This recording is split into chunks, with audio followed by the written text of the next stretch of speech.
Welcome back to monk and Parmanu. और आज की वीडियो में हम डिस्कस करेंगे टेस्ट 01 इलेक्ट्रोस्टैटिक्स। इस टेस्ट का सॉल्यूशन हम डिस्कस करेंगे आज की वीडियो में। अगर आपको ये टेस्ट का जो पेपर है वो अगर डाउनलोड करना है तो नीचे डिस्क्रिप्शन में लिंक मिल जाएगा आपको, आप उसको डाउनलोड कर सकते हैं और सेल्फ असेसमेंट दे सकते हैं, यानी कि इस टेस्ट को दे सकते हैं, ट्राई कर सकते हैं। और इस टेस्ट का सॉल्यूशन अगर आपको चाहिए तो उसकी भी PDF आपको लिंक में मिल जाएगी, आप लिंक को फॉलो करके इसकी PDF भी डाउनलोड कर सकते हैं। तो चलिए अब शुरू करते हैं इस वीडियो को और देखते हैं इसका सॉल्यूशन। तो वीडियो को शुरू करने से पहले इस चैनल को सब्सक्राइब करें ताकि आपको टाइम पर या फिर जब भी मेरी नई वीडियो आती है या फिर नया टेस्ट आता है तो वो आपको समय से मिल सके। तो चलिए शुरू करते हैं।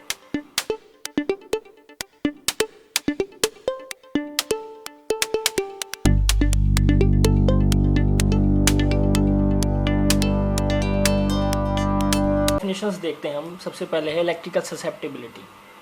Electrical susceptibility indicates the degree of polarization produced in a material or to what extent a material get affected when it is subjected to external electric field। इसका मतलब है कि जब भी कोई ऑब्जेक्ट इलेक्ट्रिक फील्ड में रखी जाती है तो वो कितनी वल्नरेबल है या कितनी प्रोन है उस इलेक्ट्रिक फील्ड के वजह से, उस इलेक्ट्रिक फील्ड के लिए, उसको हम बोलते हैं इलेक्ट्रिकल ससेप्टिबिलिटी। और उसको अलग डेफिनेशन में हम लिख सकते हैं, electrical susceptibility shows that an material is vulnerable या फिर एक्सपोज्ड या फिर prone to external electric field to what degree और टू व्हाट एक्सटेंट, यानी कि किस हद तक वो जो मटेरियल है वो अफेक्ट हो सकता है उस एक्सटर्नल इलेक्ट्रिक फील्ड की वजह से। जो नेक्स्ट हमारी डेफिनेशन है वो है dielectric field strength. It is the maximum electric field that a dielectric medium can withstand without breaking its insulating properties।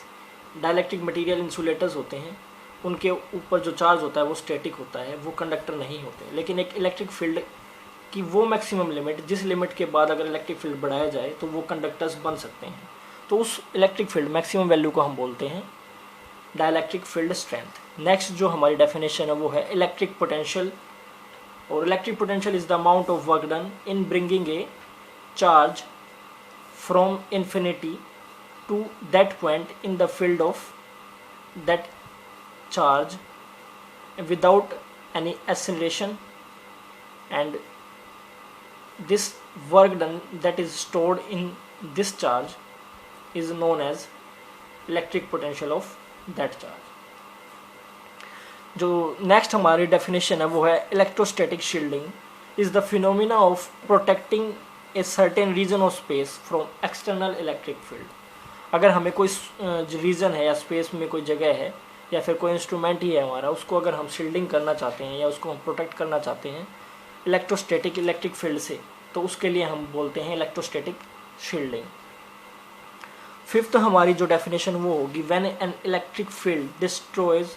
Fifth जो डेफिनेशन है वो है पोलराइजेशन। तो पोलराइजेशन है when an electric field distort the negative cloud of an molecule or an atom in opposite direction of field is known as polarization।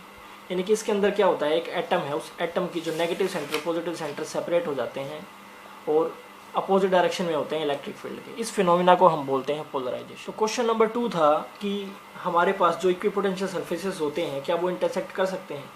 तो नहीं, जो equipotential surfaces हैं वो कभी भी इंटरसेक्ट नहीं कर सकते, क्योंकि जहाँ भी वो अगर इंटरसेक्ट करेंगे तो उस पॉइंट के ऊपर जो वैल्यू होगी पोटेंशियल्स की वो 2 होंगी, जबकि इक्विपोटेंशियल सरफेसेस का मतलब है कि वो सरफेस जहाँ पोटेंशियल की वैल्यू सिर्फ 1 होती है।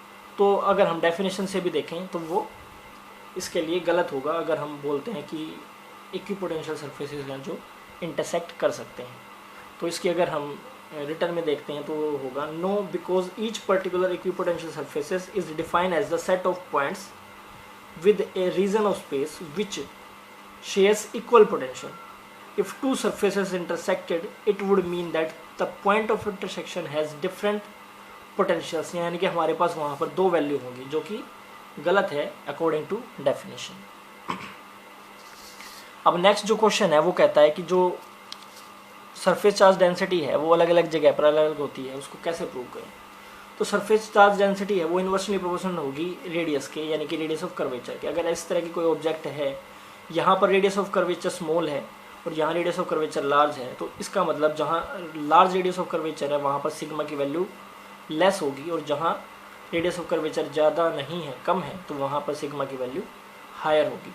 और सिग्मा अगर हम बात करें इस तरह की अरेंजमेंट के अंदर, यहाँ सिग्मा नेगेटिव है तो यहाँ पर सिग्मा को हम बोलते हैं नेगेटिव, और यहाँ सिग्मा को बोलते हैं पॉजिटिव। तो वो अलग अलग डिफरेंट वैल्यू रखते हैं अलग अलग जगह पर।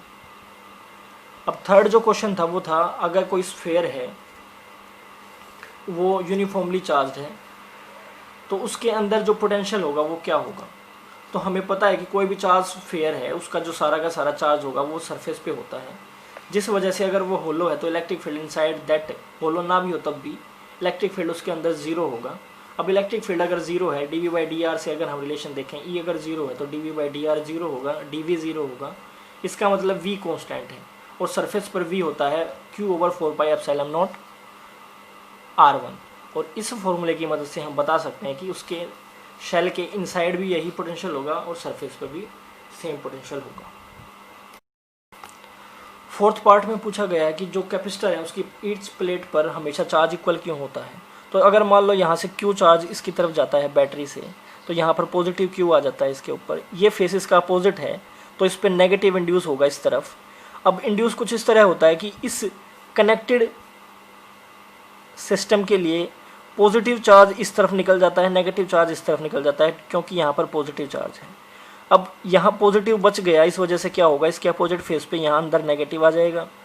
अब भी वही फिनोमेना होगा, ये आइसोलेटेड सिस्टम है तो चार्ज कहीं नहीं जाता, सिर्फ वो मूव करता है इधर से इधर, पॉजिटिव इधर चला जाता है, नेगेटिव इधर चला जाता है, तो यहाँ पर पॉजिटिव इंड्यूस होता है और यहाँ हम नेगेटिव चार्ज देते हैं। तो इस तरह हम देखते हैं कि चार्ज हम सिर्फ यहाँ और यहाँ देते हैं, बाकी इसी की वजह से इंड्यूस होता है, और जो इंड्यूस चार्ज है वो हमेशा इक्वल होता है ड्यू टू पेरेंट चार्ज के। तो हमेशा इस तरह चार्जेस इंड्यूस होंगे, वो भी इक्वल अमाउंट में। तो हर एक कैपेसिटर पर उतना ही प्लस क्यू उतना ही माइनस क्यू, इस तरह हम बोल सकते हैं कि इक्वल चार्जेस होते हैं किसी भी कैपेसिटर की अंदर जब भी वो सीरीज कॉम्बिनेशन में रखे जाते हैं। अब नेक्स्ट जो हमारा क्वेश्चन है कि जब भी हम किसी पैरेलल प्लेट कैपेसिटर के अंदर कोई डाइलेक्ट्रिक मटेरियल इंट्रोड्यूस कराते हैं तो उसका जो कैपेसिटेंस है वो इंक्रीज़ हो जाता है। तो इस तरह अगर कोई कैपेसिटर है, इसको हम चार्ज करते हैं प्लस से, तो इस डाइलेक्ट्रिक मटेरियल स्लैब के अंदर भी एक चार्ज इंड्यूस होता है, और ये जो चार्ज है ये इस के बिल्कुल पास होता है। इस वजह से क्या होता है, जो ओवरऑल इनकी बाउंडेशन है प्लस माइनस एक दूसरे को न्यूट्रलाइज करते हैं, और हमें चार्ज देने पर इसकी जो पोटेंशियल है उसको हम और ज़्यादा इंक्रीज़ कर सकते हैं। अगर इसका पोटेंशियल इंक्रीज़ होता है तो इस नेगेटिव चार्ज की वजह से यहाँ और ज़्यादा amount of positive charge attract होता है, जिसकी वजह से इसका कैपेसिटेंस बढ़ जाता है, क्योंकि चार्ज स्टोरिंग कैपेसिटी बढ़ जाती है। नेक्स्ट जो हमारा क्वेश्चन है वो है कि जो कंजर्वेटिव इलेक्ट्रिक फील्ड्स हैं वो कैसे होते हैं और कैसे प्रूव कर सकते हैं। तो प्रूव करने के लिए जो डेरिवेशन है वो सिलेबस में है, बुक से मिल जाएगी। वहाँ पर सेकंड क्वेश्चन था जो ई डॉट डी एल है, integral E dot D L equal to zero, वो क्या सिग्निफाई करता है। तो E dot D L along a close path signify करता है line integral of electric field is zero. इसका मतलब क्या है, line integral of electric field का मतलब होता है वर्क डन। कैसे, अगर वर्क डन है F dot D L, force into displacement, F की जगह पर ई क्यू रख दो, ई क्यू बाहर ले लो, ई डॉट डी एल किसके बराबर होगा, ई डॉट डी एल और क्यू यहाँ पर बराबर होगा डब्ल्यू के। अगर डब्ल्यू इजक्वल टू जीरो है उस कंडीशन में Q E dot D L is equal to zero होगा, क्यू को जीरो कर सकते हैं, E dot D L is equal to zero होगा अलोंग ए क्लोज्ड पाथ। ये बताता है कि कोई भी इलेक्ट्रिक फील्ड इस तरह अगर डिनोट किया जाए तो वो हमेशा कंजर्वेटिव होता है। इसके लिए एक एक्सप्लेनेशन और होती है कि जो इलेक्ट्रिक डाइपोल्स हैं वो नेगेटिव और पॉजिटिव कम्बिनेशन में रहते हैं, लेकिन ये जो एक्सप्रेशन है ये बताती है कि इलेक्ट्रिक मोनोपोल्स भी एग्जिस्ट कर सकते हैं, यानी कि सिंगल चार्ज इस तरह, या फिर पॉजिटिव चार्ज या नेगेटिव चार्ज इस तरह ये भी एग्जिस्ट कर सकते हैं। ये भी वास्तव में होते हैं, नेचर के अंदर अकेले मिलते हैं, आइसोलेटेड मिलते हैं। तो इस तरह ये जो हमारी एक्सप्रेशन है line integral of closed path under electric field is known as work done, और इस फिनोमिना को बोलते हैं, पूरे इस एक्सप्रेशन को हम डिनोट करते हैं कंजर्वेटिव इलेक्ट्रिक फील्ड के। फिफ्थ जो है हमारे पास न्यूमेरिकल। न्यूमेरिकल में कहा गया है कि यहाँ पर एक चार्ज रखा है 8 माइक्रोकुलाम का, यहाँ चार्ज रखा गया है -2 माइक्रोकुलाम का, और इसके बीच में या कहीं भी एक हमें सी चार्ज रखना है जो कि इस तरह रखा जाएगा कि इस पर जो नेट फोर्स होगा वो 0 होगा। अब अगर ये पॉजिटिव है और ये नेगेटिव है तो इन दोनों का जो नेट इलेक्ट्रिक फील्ड कहीं इक्वल होगा वो इनके बीच में इक्वल नहीं हो सकता। बीच में इसलिए नहीं हो सकता क्योंकि इनका जो फोर्स ऑफ डायरेक्शन होगा वो अपोजिट इस तरह नहीं हो सकता, क्योंकि ये एक दूसरे पर अपोजिट फोर्स नहीं लगाएंगे। इसका जो इलेक्ट्रिक फील्ड होगा वो इस तरफ होगा और इसका जो इलेक्ट्रिक फील्ड होगा वो भी इस तरफ होगा। तो इस वजह से क्या होगा, इनके जो इलेक्ट्रिक फोर्सेस हैं वो कैंसिल आउट नहीं होंगे, इसलिए जो भी चार्ज होगा इसके बीच में ना होकर इसके राइट साइड में होगा, और वो ए से दूर होगा क्योंकि इसकी वैल्यू ज़्यादा है, और वो बी के पास होगा क्योंकि इसकी वैल्यू कम है। तो ये बात हम समझ जाते हैं, और हम यहाँ पर इसको हम डिस्टेंस देते हैं x, कि हमारा जो सी चार्ज है वो q चार्ज है वो x डिस्टेंस पर रखा है। तो इस पर फोर्स होगा इस तरह, सी चार्ज पर फोर्स होगा इस तरफ FCA और इस तरफ होगा FCB नेगेटिव के लिए। तो अगर हम वैल्यूज़ निकालते हैं FCA की, वो होगी 8 microcoulomb into Q over 4πε0 20 + x, क्योंकि इसका डिस्टेंस है 20 एंड दिस इज़ x।